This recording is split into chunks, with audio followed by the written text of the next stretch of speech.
If I look back on the 70s into the 80s, back then it was my company taking leads to the Bureau, because the Bureau didn't have the funding, and we would often work with the hoteliers to do a bid and to bring in the site inspection committees. A number of things we did together on the bridge to attract events to Sydney that didn't have a direct conversion for us. But we also recognised that it put us in a very strong position commercially when it came to other activities, and so we benefited in that regard. So there really was a strong sense I felt of us all understanding of this is how we win together. The things we'll do that very strongly. The role of funding the organisation to attract conventions and conferences and incentive groups to Sydney is significant. And we've got our various partners who contribute a significant amount, but without government involvement, we would founder. It was so hard to convince them of the value of what BE Sydney represented. They didn't see the value of the business as a whole. They didn't see the impact of having opinion leaders. One thing I've really liked about BE Sydney is this stress on science and that sector in bringing those sort of conferences here. If you get this intellectual capital here, I think it's always a very good idea to look at how you might connect with the young people we've got to bring up. We had a great relationship. There was understanding from that side of politics about what industry partnerships meant and how they should be leveraged. A lot of it comes back to trying to prove the value. I mean, what you've got to do is try to prove the value on the ground of what this sector is offering. By bidding and partnering with Business Events Sydney, we were able to showcase a really compelling kind of case for this meeting, but also to describe Sydney and to communicate it as an intellectual hub and as a business hub. And this team were very, very creative and successful to make that picture. When I joined the industry, it was already in great shape. Associations had been meeting for many, many years, and the process of bidding and securing events was well established. But what was happening, competition was increasing exponentially across the world. Our competitors were building wonderful new convention and exhibition centres, and bidding processes were being funding. It was becoming very difficult to compete in what was becoming a more crowded environment. What has changed is the opportunity to take advantage of all that, and that's all the facilities that we have here. The idea of an incentive is to go to a destination and receive something that you can't do as a normal tourist. And I think that the industry here has become far more sophisticated in the way it understands what those needs are.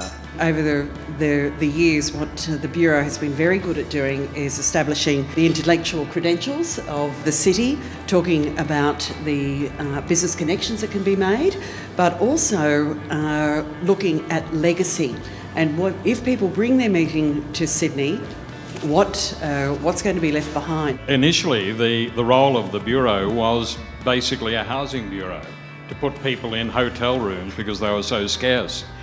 And that was the role, but as the process has evolved, it went beyond just being able to provide an attractive place to visit.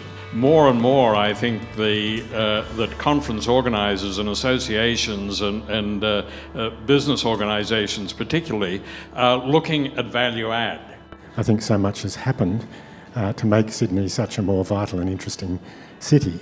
And design plays a part in that and as a platform for the culture and development of the city, I think. Leadership is about taking people where they need to go, not where they want to go. The fact that there's a very clear vision in the types of events, and it's only about events and bringing events that meet economic, social, intellectual, all of those different goals, the strategic goals of government, the strategic goals of the city, and that's a vision that we certainly share as well. In the year 2000, we were bidding for 2006, and we had to go to Washington, D.C. for this bid. And it's one of those big medical meetings that, cities want to have, 5,000 people, all the exhibitors, etc. Real great economic value for the city. We didn't win. We lost out to Kuala Lumpur. It was a bit like Simon's. It was the It was the Olympic type bid. This Congress is coming to Sydney in 2021. Sydney bid again and won it. So 21 years later from that bid, it's coming to Sydney. When you think back through the relationship that Qantas has had with BE Sydney, and you think about the evolution of aircraft, you probably go back to a 707, a 747, and now we're operating a 787 Perth, London. What I saw when I first got involved as a cottage industry, really, a sunrise industry, is now a mature, well-formed and professional industry. But we couldn't have done it without the airlines because we used the first ever convention registration system, and we were blessed, not only the beauty of the city and the fact that a lot of people hadn't been here for a conference before then, we couldn't have done it without the number of professional associations we had in Australia and the level of expertise and credibility of the professionals, the doctors, the specialists, the architects, everyone.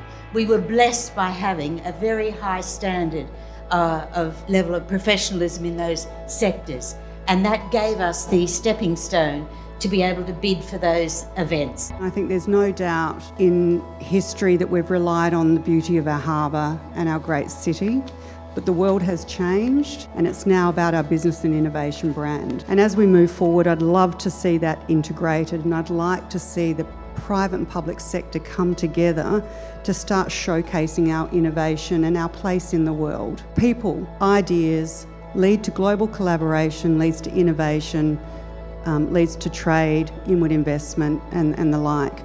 And that's the story we need to continue to tell.